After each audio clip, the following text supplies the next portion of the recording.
I'm here with my friend Roy Rickstrew of Your Disability, and spring is coming, and this kind of brings on some questions and some things that you need to have in your mind if you're thinking about filing for disability. Is that correct, Roy? It is. So, Ron Hurst here is real good about telling us all the storms that are coming our way, but with those comes the storm damage, comes the sticks that are in the yard, all the problems with mowing grass, getting the yard ready for the first part of the year.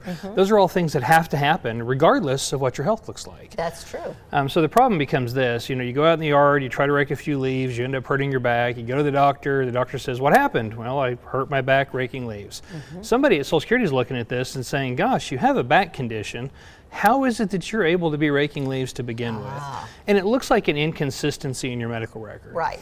So the problem with this a lot of times is that people don't do a good job in explaining to their doctor all the but-ifs that went along with raking the leaves. Yeah, I went out, I picked up sticks, I raked leaves, but I could only do it for 10 or 15 minutes. I had to go sit down for an hour. There were several days I had to abandon that activity entirely, and I was done for the day.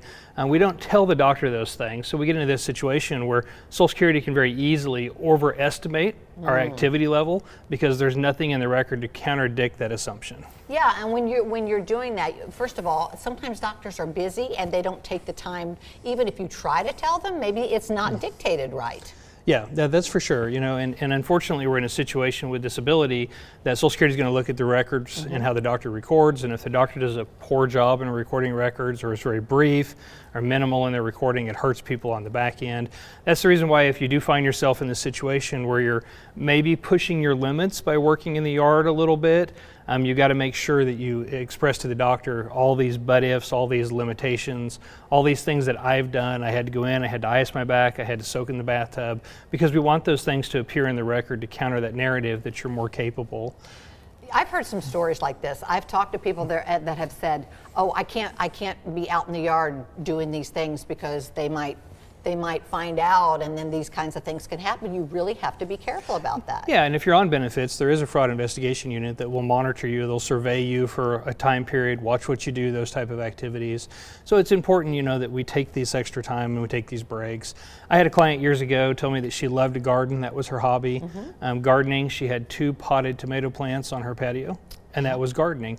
But the judge was sitting there thinking tiller and working on the ground and in the earth. It's a different thing. And so a lot of times we just have to take that extra step to make sure that it's clear that what I'm doing is not what you're envisioning, but it's really this tailored to me, tailored to my condition type of an event. Right, you really have to communicate that. And that is hard for people just to put limitations, because if they have a day they're feeling a little bit better, it's just human nature to want to get out there and do as much work as you can. Otherwise you have to pay for somebody to do it, you know what I'm saying? Yeah, well, it's also part of your old life too, right? I mean, disability takes a lot of things away from people, but if we can kind of go back and revisit those activities that we used to enjoy, I think it makes us feel more complete. It makes us feel better. Even though it may hurt us physically, I think it helps us mentally. I agree. People don't want to just sit around. They want to feel like they're getting things accomplished. At least that's how I feel. But, even as people get older, you're like, why are you still on that ladder? You're 80 years old, because this is what they've done their whole lives. Yeah, my dad would climb up on the roof with me anytime he had me work on something. He'd climb up there too, and I spent more time worrying about him than what we were working on. Absolutely.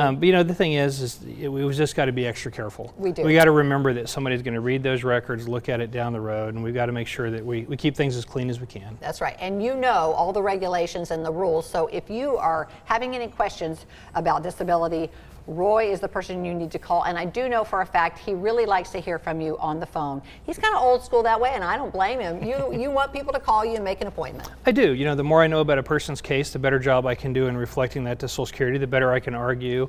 Obviously, I need to know what's going on, and that is best accomplished through those phone calls. Give me a ring, let's talk. That sounds good. It's good to see you. Likewise. Thank you so much, Roy. All right, take care.